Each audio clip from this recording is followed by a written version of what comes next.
بسم اللہ الرحمن الرحیم۔ السلام علیکم۔ اللہ کے کرم سے آپ سب ٹھیک ہوں گے۔ بہلول دانا اور تاجر کا واقعہ۔ ایک دن ایک تاجر جہلول دانا کے پاس آیا اور پوچھا کہ حضور میں کیا خریدوں؟ جناب بہلول نے فرمایا کالا کپڑا لے لو۔ تاجر شکریہ ادا کرتے ہوئے الٹے قدموں سے چلتا ہوا واپس چلا گیا۔ جا کر اس نے علاقے میں دستیاب تمام تر سیاہ کپڑا خریدا۔ کچھ دنوں بعد شہر کا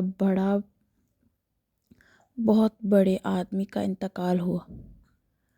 رواج کے مطابق ماتمی لباس کے لیے سارا شہر سیاہ کپڑے کی تلاش میں نکل کھڑا ہوا۔ اب سارا کپڑا اس تاجر کے پاس ذخیرہ تھا۔ اس نے منہ مانگے داموں فروخت کیا اور تاجر نے اتنا نفع کمایا جتنا ساری زندگی نہ کمایا تھا، اور بہت ہی امیر کبیر ہو گیا۔ کچھ عرصے بعد وہ گھوڑے پر سوار کہیں سے گزر رہا تھا تو جناب بہلول وہاں تشریف رکھے ہوئے تھے۔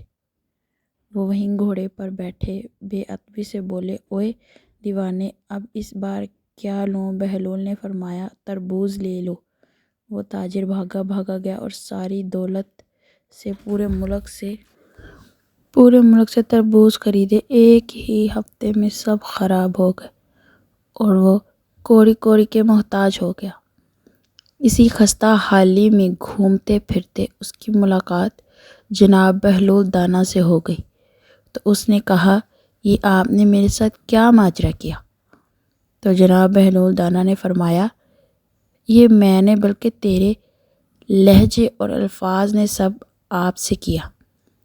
جب پہلی بار تو نے ادب سے پوچھا تو مالا مال ہو گیا، اور جب تم نے گستاخی کی تو کنکال ہو گیا۔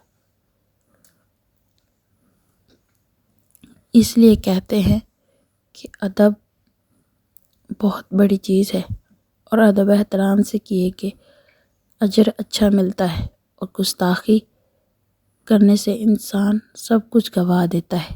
اسی لیے تاجر کنگال ہو گیا۔ اسی طرح بہلول دانا کے بہت سے واقعات سننے کو ملتے ہیں، جن میں سے ایک بڑا واقعہ یہ ہے کہ ایک مرتبہ بازار میں بہلول رحمۃ اللہ علیہ السلام بیٹھے تھے کہ ایک شخص کا گزر ہوا۔ اس شخص نے بہلول رحمۃ اللہ سے پوچھا کہ آپ یہاں کیا کر رہے ہیں؟ تو بہلول دانا نے جواب دیا کہ بندوں کی اللہ سے صلح کروا رہا ہوں۔ تو اس شخص نے پوچھا کیا بنا؟ تو بہلول دانا نے کہا کہ اللہ تو مان رہا ہے لیکن بندے نہیں مان رہے۔ اسی طرح کچھ عرصے بعد اسی شخص کو بہلول دانا قبرستان میں دکھائی دیے تو انہوں نے پوچھا کہ بہلول رحمۃ اللہ علیہ آپ یہاں کیا کر رہے ہیں؟ تو پھر انہوں نے وہی جواب دیا کہ بندوں کی اللہ سے صلح کروا رہا ہوں۔ تو پھر اس شخص نے بھی وہی سوال کیا کہ کیا بنا؟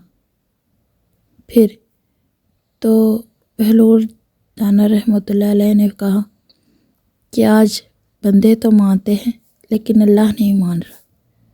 تو پیارے مسلمانوں، اسی طرح آج ہم پوری اپنی زندگی غفلت میں گزار دیتے ہیں، اللہ کی راہ میں نہ جاتے ہیں، نہ ہی سجدے کرتے ہیں، نہ ہی نماز کرتے ہیں، اور نہ ہی نیک کام کرتے ہیں۔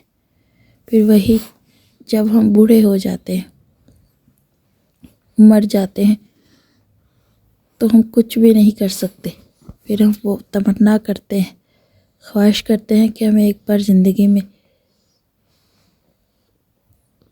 چلے جانے دیا جائے، دوبارہ زندگی دی جائے تو ہم نیک کام کریں، لیکن گیا وقت کبھی واپس نہیں آتا۔ اسی طرح بہلول دانا کے بہت سے واقعات ہیں جن کو بہت سے لوگ سمجھتے ہیں کہ یہ صرف کتابی باتیں ہیں، ان کا حقیقت سے کچھ واسطہ نہیں، لیکن یہ سچی کہانیاں نہیں، حقیقت ہے۔ اور جو بھی بہلول دانا نے کہا وہ پتھر کی لکیر ہے اور ہمیشہ جو بات انہوں نے کہی وہ سچ ہوئی۔ اسی طرح ایک شرابی حاکم کا واقعہ ہے کہ ایک مرتبہ وہ بہلول دانا سے ملے اور انہوں نے بہلول دانا سے پوچھا کہ اگر میں کھجوریں کھاؤں اس پر تو کوئی اعتراض نہیں ہے آپ کو؟ تو بہلول دانا نے کہا نہیں۔ تو پھر انہوں نے پوچھا کہ اگر اس کے ساتھ کوئی جڑی بوٹیاں بھی کھا لوں تو پھر تو کوئی اعتراض نہیں؟ انہوں نے کہا نہیں، مجھے اس پر کیوں اعتراض ہوگا؟ تو انہوں نے کہا اگر ایسے ہی تھوڑا پانی ملا کر استعمال کروں تو بہلول دانا نے کہا بلکہ شوق سے پیو۔ تو اس نے کہا کہ جب یہی چیزیں پر آپ کو اعتراض نہیں ہے تو انہی چیزوں سے تو شراب بنتی ہے، تو اسی پر کیوں اعتراض ہے؟ اسے کیوں حرام کہا گیا ہے؟ تو بہلول دانا رحمۃ اللہ علیہ نے کہا کہ اگر میں تمہیں مٹی ماروں تو تمہیں اس پر کوئی اعتراض تو نہیں؟ اس نے کہا نہیں۔ تو اس سے مر تو نہیں جاؤ گے؟ تو اس نے کہا نہیں، مٹی سے تو آج تک میں نے کسی کو مرتے نہیں دیکھا۔ انہوں نے کہا اگر تم پر پانی پھینکوں تو اس پر تو کوئی اعتراض نہیں؟ اس شرابی حاکم نے کہا نہیں۔ تو اس نے کہا بہلول دانا نے رحمۃ اللہ علیہ نے کہا کہ اگر ایسے ہی میں مٹی اور پانی کو گوندھ کر اسے سکھا کر اینٹ بنا کر میں تمہیں دے ماروں تو اس پر تو کوئی اعتراض نہیں ہوگا نا تمہیں؟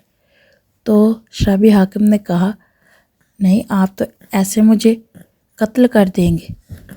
تو اسی طرح بہلول دانا نے جواب دیا کہ ایسے ہی شراب ہے، اسے ہمیں اللہ کی حکمت سمجھ کے ماننا چاہیے، اس پہ کیڑے نہیں نکالنے چاہیے۔ بے شک اللہ تعالیٰ جو بھی ہمارے لیے کرتا ہے فیصلے وہ ہمارے لیے بہتر ہوتے ہیں اور ہمیں اس پر رضامندی سے ماننا چاہیے۔ بے شک اللہ اپنے بندوں کو بہتری کے لیے فیصلے کرتا ہے اور ہمیں اس میں حکمت تلاش کرنی چاہیے۔ بے شک اللہ تعالیٰ جو بھی فیصلے کرتا ہے ہمارے لیے بہتر ہوتے ہیں اور انہی میں حکمت ہوتی ہے۔ اور ایک وقت ایسا آتا ہے جب ہمیں احساس ہوتا ہے کہ اللہ تعالیٰ نے جو بھی فیصلہ کیا ہمارے حق میں بہتر تھا، اور ہم جو سوچتے تھے، جو سمجھتے تھے اور جو چاہتے تھے وہ اس سے بہتر ہمارے لیے کرتا ہے۔ اور اس میں کوئی شک نہیں کہ اللہ تعالیٰ ہم 70 ماؤں سے زیادہ پیار کرتا ہے۔